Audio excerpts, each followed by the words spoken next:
हर हर महादेव दोस्तों, कैसे हैं आप सब। चलिए शुरू करते हैं आज की कहानी।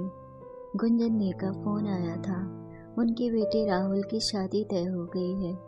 हम दोनों को आने का न्योता दिया है। रिंकी अपने पति आशीष को खाना परोसते हुए बता रही थी, मैं तो नहीं जा पाऊंगा यार, और बच्चों के भी एग्जाम रहेंगे। देख लो, बहुत ज़रूरी ना हो तो तुम भी रहने ही दो, फिर कभी चलेंगे। इतना कहकर अपना खाना खत्म कर आशीष कमरे में चला गया। मन तो किया कि जोर से चिल्लाकर पूछूं कि यदि तुम्हारी बहन के बेटे की शादी होती तब भी क्या तुम ऐसा ही कहते, लेकिन कहकर भी क्या फ़ायदा। घर गृहस्थी में ऐसे कितनी ही बातें नज़रअंदाज करनी पड़ती हैं। रात को बिस्तर पर लेटी तो अनायास ही गुंजन दीदी का चेहरा आंखों के सामने आ गया। सौम्य, सरल और शांत गुंजन दी बचपन से ही पढ़ने में बहुत होशियार थी। बचपन में ही माँ गुजर गई तो दादी के आंचल में पली बढ़ी।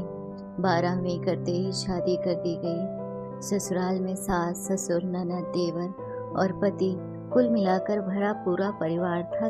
दीदी अपने मायके और ससुराल में 12वीं तक पढ़ने वाली पहली लड़की थी, लेकिन तब बहुओं की पढ़ाई लिखाई का बहुत अधिक महत्व नहीं था। ससुराल में जीवन सहज नहीं था। कुएं से पानी खींचना, सिल पर मसाला पीसना, यदि कुछ अच्छा था तो वो थे जीजा जी, जो दीदी से बहुत प्यार करते थे, उन्हें पूरा मान सम्मान देते थे। पंचायत चुनाव में दीदी की सासू माँ सरपंच पद के लिए चुन ली गई। दीदी के लिए भी एक सुनहरा मौका आया। गांव की सर्वाधिक पढ़ी लिखी बहू होने की वजह से उन्हें प्रौढ़ शिक्षा कार्यक्रम के तहत गांव के अशिक्षित बुजुर्गों को पढ़ाने के लिए चुना गया। लेकिन सासू माँ ने बड़े ही रौब के साथ ये कहकर मना कर दिया कि मैं गांव की सरपंच हूँ, अब तुम भी मास्टरी करने लगोगी तो घर गृहस्थी कौन देखेगा। संस्कारों में बंधी मेरी बड़ी बहन ने इसमें भी अपनी खुशी ढूंढ ली और बिना कोई शिकायत किए अपनी छोटी सी दुनिया में रम गई। कलांतर में दीदी और जीजा जी 2 बच्चों जय और जिया के माता पिता बने।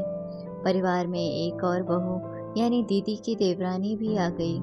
सासू माँ सदा ही छोटी बहू की गलतियां नजरअंदाज कर जिम्मेदारियों की पोटली बड़ी बहू को ही थमाती, जिसे मेरी बहन खुशी खुशी निभाती जा रही थी। कहते हैं किस्मत के आगे किसी का जोर नहीं चलता। जब सब कुछ बहुत अच्छा चल रहा था, तभी एक मनहूस घड़ी में सड़क हादसे में जीजा जी की मौत हो गई। ये महज एक्सीडेंट था या चुनावी जद्दोजहद के बीच की गई हत्या, कोई समझ ही ना पाया।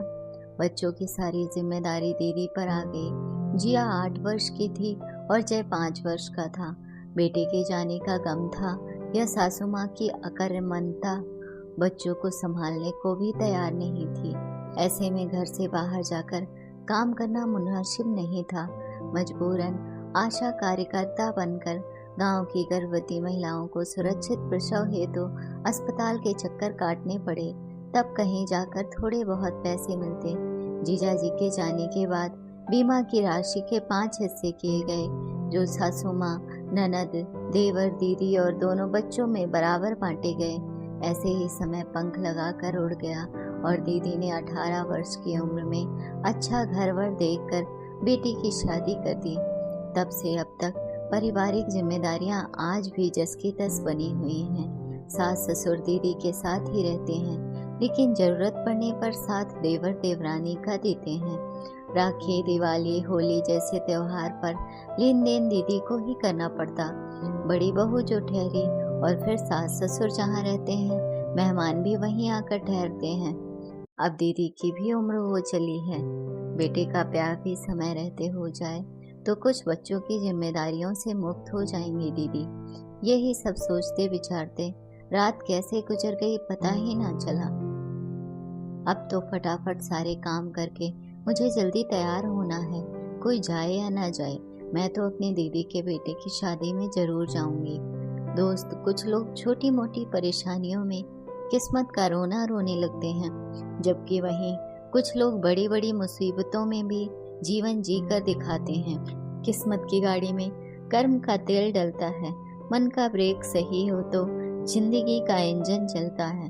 अगर आपको कहानी अच्छी लगी हो तो अपने दोस्तों के साथ भी शेयर कीजिए और कमेंट में ज़रूर बताइए कि कैसी लगी ये कहानी। और हाँ, चैनल को सब्सक्राइब करना ना भूलें। धन्यवाद दोस्तों।